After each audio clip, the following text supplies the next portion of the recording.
जय श्री कृष्ण मित्रों, भगवत गीता यात्रा में आपका हार्दिक स्वागत है।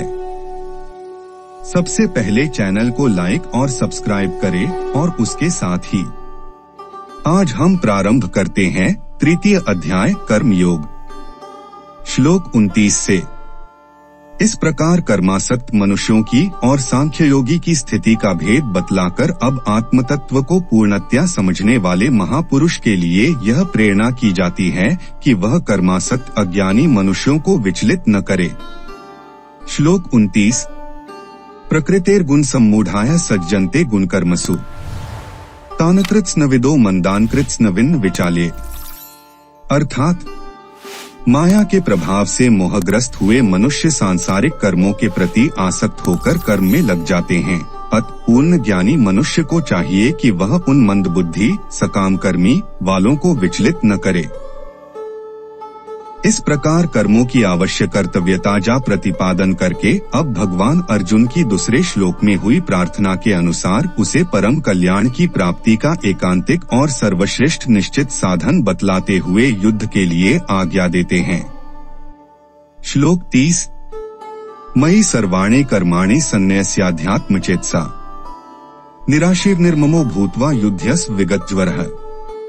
अर्थात अतः हे अर्जुन, अपने सभी प्रकार के कर्तव्य कर्मों को मुझ में समर्पित करके पूर्ण आत्मज्ञान से युक्त होकर आशा, ममता और संताप का पूर्ण रूप से त्याग करके युद्ध कर। इस प्रकार अर्जुन को उनके कल्याण का निश्चित साधन बतलाते हुए भगवान उन्हें युद्ध करने की आज्ञा देकर अब उसका अनुष्ठान करने के फल का वर्णन करते हैं। श्लोक 31 ये मे मतमिदं नित्यं नुतिष्ठन्ति मानवा है श्रद्धावंतों सुयंतो मुच्यन्ते तेति कर्मभिः। अर्थात जो मनुष्य मेरे इन आदेशों का ईर्ष्यारहित होकर श्रद्धा पूर्वक अपना कर्तव्य समझकर नियमित रूप से पालन करते हैं, वे सभी कर्मफलों के बंधन से मुक्त हो जाते हैं। इस प्रकार भगवान अपने उपर्युक्त मत का अनुष्ठान करने का फल बतलाकर अब उसके अनुसार न चलने में हानि बतलाते हैं। श्लोक 32 ये त्वेतद्भ्यसूयन्तो नानुतिष्ठन्ति मे मतम् सर्वज्ञान विमूढ़ांस्तान विद्धि नष्टान चेतसः। अर्थात परंतु जो मनुष्य ईर्ष्यावश इन आदेशों का नियमित रूप से पालन नहीं करते हैं, उन्हें सभी प्रकार के ज्ञान में पूर्ण रूप से भ्रमित और सब ओर से नष्ट भ्रष्ट हुआ ही समझना चाहिए। पूर्व श्लोक में यह बात कही गई कि भगवान के मन के अनुसार न चलने वाला नष्ट हो जाता है। इस पर यह जिज्ञासा होती है कि यदि कोई भगवान के मन के अनुसार कर्म न करके हठपूर्वक कर्मों का सर्वथा त्याग कर दे तो क्या हानि है। इस पर कहते हैं श्लोक 33 सदृशं चेष्टते स्वस्याः प्रकृतेर्ज्ञानवान्ति प्रकृति यान्ति भूतानि निग्रह की करिष्यति। अर्थात सभी मनुष्य प्रकृति के गुणों के अधीन होकर ही कार्य करते हैं, यद्यपि तत्वदर्शी ज्ञानी भी प्रकृति के गुणों के अनुसार ही कार्य करता दिखाई देता है, तो फिर इसमें कोई किसी का निराकरण क्या कर सकता है। इस प्रकार सबको प्रकृति के अनुसार कर्म करने पड़ते हैं, तो फिर कर्म बंधन से छूटने के लिए मनुष्य को क्या करना चाहिए, इस जिज्ञासा पर कहते हैं श्लोक 34 इंद्रियस्येन्द्रियस्यार्थे रागद्वेषौ व्यवस्थितौ तयोर्वशमागच्छेत्तौ ह्यस्य परिपन्थिनः। अर्थात सभी इंद्रियां और इंद्रियों के विषयों के प्रति आसक्ति, राग और विरक्ति द्वेष नियमों के अधीन स्थित होती है। मनुष्य को इनके अधीन नहीं होना चाहिए, क्योंकि दोनों ही आत्म साक्षात्कार के पथ में अवरोध उत्पन्न करने वाले हैं। यहाँ अर्जुन के मन में यह बात आ सकती है कि मैं यह युद्ध रूप घोर कर्म न करके यदि भिक्षावृत्ति से अपना निर्वाह करता हुआ शांतिमय कर्मों में लगा रहूं तो सहज ही रागद्वेष से छूट सकता हूँ। फिर आप मुझे युद्ध करने के लिए आज्ञा क्यों दे रहे हैं। इस पर भगवान कहते हैं श्लोक 35 श्रेयान् स्वधर्मो विगुणः परधर्मात् स्वनुष्ठितात् स्वधर्मे निधन श्रेयः परधर्मो भयावहः। अर्थात दूसरों के कर्तव्य धर्म को भली भांति अनुसरण नकल करने की अपेक्षा अपना कर्तव्य पालन स्वधर्म को दोषपूर्ण ढंग से करना भी अधिक कल्याणकारी होता है। दूसरे के कर्तव्य का अनुसरण करने से भय उत्पन्न होता है। अपने कर्तव्य का पालन करते हुए मरना भी श्रेयस्कर होता है। मनुष्य का स्वधर्म पालन करने में ही कल्याण है, पर धर्म का सेवन और निषिद्ध कर्मों का आचरण करने में सब प्रकार से हानि है। इस बात को भली भांति समझ लेने के बाद भी मनुष्य अपने इच्छा विचार और धर्म के विरुद्ध पापाचार में किस कारण प्रवृत्त हो जाते हैं, इस बात के जानने की इच्छा से अर्जुन पूछते हैं। श्लोक 36 अथ केन प्रयुक्तोय पापं चरति पुरुषः अनिच्छन्नपि वार्ष्णेय बलादिव नियोजितः। अर्थात अर्जुन ने कहा, हे वृष्णिवंशी, मनुष्य न चाहते हुए भी किसकी प्रेरणा से पाप कर्म करता है, यद्यपि सा लगता है कि उसे बलपूर्वक पाप कर्म के लिए प्रेरित किया जा रहा है। इस प्रकार अर्जुन के पूछने पर भगवान श्री कृष्ण कहने लगे। श्लोक 37 काम एष क्रोध एष रजोगुण समुद्भवः महाश्नो महापापमा विद्धयन् में वैरिणम्। अर्थात श्री भगवान ने कहा, इसका कारण रजोगुण से उत्पन्न होने वाले काम विषय वासना और क्रोध बड़े पापी है। तू इन्हें ही इस संसार में अग्नि के समान कभी न तृप्त होने वाले महान शत्रु समझ। पूर्व श्लोक में समस्त अनर्थों का मूल और इस मनुष्य को बिना इच्छा के पापों में लगाने वाला वैरी काम को बतलाया। इस पर यह जिज्ञासा होती है कि यह काम मनुष्य को किस प्रकार पापों में प्रवृत्त करता है। अब 3 श्लोकों द्वारा यह समझाते हैं कि यह मनुष्य के ज्ञान को आच्छादित करके उसे अंधा बनाकर पापों के गड्ढे में ढकेल देता है।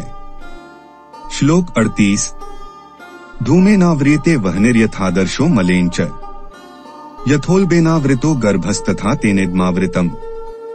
अर्थात जिस प्रकार धुएं से अग्नि और धूल से दर्पण ढक जाता है तथा जिस प्रकार गर्भाशय से गर्भ ढका रहता है, उसी प्रकार कामनाओं से ज्ञान ढका रहता है। पूर्व श्लोक में तेन पद काम का और इदम पद ज्ञान वाचक है। इस बात को स्पष्ट करते हुए उस काम को अग्नि की भांति कभी पूर्ण न होने वाला बतलाते हैं। श्लोक 39 आवृतं ज्ञान में तेन ज्ञानिनो नित्य वैरिणा कामरूपेण कौन्ते दुष्पूरेणान लेंच।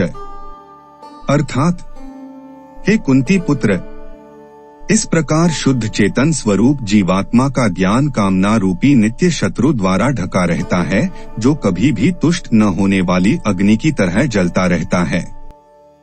इस प्रकार काम के द्वारा ज्ञान को आवृत्ति बतलाकर अब उसे मारने का उपाय बतलाने के उद्देश्य से उसके वासस्थान और उसके द्वारा जीवात्मा के मोहित किए जाने का प्रकार बतलाते हैं। श्लोक 40 इंद्रियाणि मनो बुद्धिरस्याधिष्ठान मुच्यते एतैर्विमोह्यत्येष ज्ञानमावृत्य देहिनम्। अर्थात इंद्रिया मन और बुद्धि कामनाओं के निवास स्थान होते हैं। इनके द्वारा कामनाएं ज्ञान को आच्छादित करके जीवात्मा को मोहग्रस्त कर देती हैं।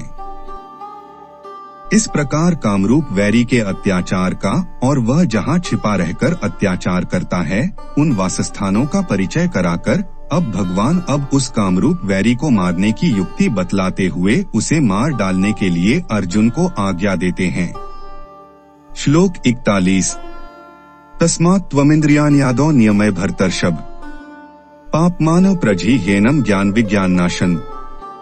अर्थात अत हे भरतवंशियों में श्रेष्ठ, तू प्रारंभ में ही इंद्रियों को वश में करके और आत्मज्ञान और आत्म साक्षात्कार में बाधा उत्पन्न करने वाली इन महान पापी कामनाओं का ही बलपूर्वक समाप्त कर।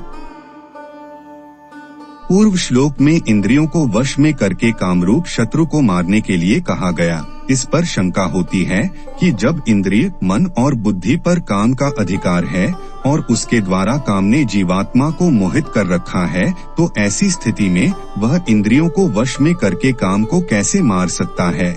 इस शंका को दूर करने के लिए भगवान आत्मा के यथार्थ स्वरूप लक्ष्य करते हुए आत्मबल की स्मृति कराते हैं। श्लोक 42 इंद्रियाणि पराण्याहुरिन्द्रियेभ्यः परम मनः मनसस्तु परा बुद्धिर्यो बुद्धेह परस्तु स। अर्थात हे अर्जुन, इस जड़ पदार्थ शरीर की अपेक्षा इंद्रियां श्रेष्ठ है, इंद्रियों की अपेक्षा मन श्रेष्ठ है, मन की अपेक्षा बुद्धि श्रेष्ठ है, और जो बुद्धि से भी श्रेष्ठ है तो वही सर्वश्रेष्ठ शुद्ध स्वरूप आत्मा है। अब भगवान पूर्व श्लोक के वर्णनानुसार आत्मा को सर्वश्रेष्ठ समझकर कामरूप वैरी को मारने के लिए आज्ञा देते हैं। श्लोक 29। एवं बुद्धेः परं बुद्धवा संस्तभ्यात्मात्मना जहि शत्रु महाबाहो कामरूपं दुरासदम्। अर्थात इस प्रकार हे महाबाहो अर्जुन, स्वयं को मन और बुद्धि से श्रेष्ठ आत्मा रूप समझकर बुद्धि के द्वारा मन को स्थिर करके तू कामनाओं रूपी दुर्जय शत्रुओं को मार। इसी अंतिम श्लोक के साथ अध्याय 3 कर्म योग समाप्त होता है और आगे मिलते हैं अध्याय 4 ज्ञान कर्म संन्यासी योग के साथ। संपूर्ण गीता यात्रा में सम्मिलित होने के लिए तथा अध्याय 4 ज्ञान कर्म संन्यासी योग सुनने के लिए चैनल को लाइक और सब्सक्राइब करें। नमस्कार मित्रों, जय श्री कृष्णा।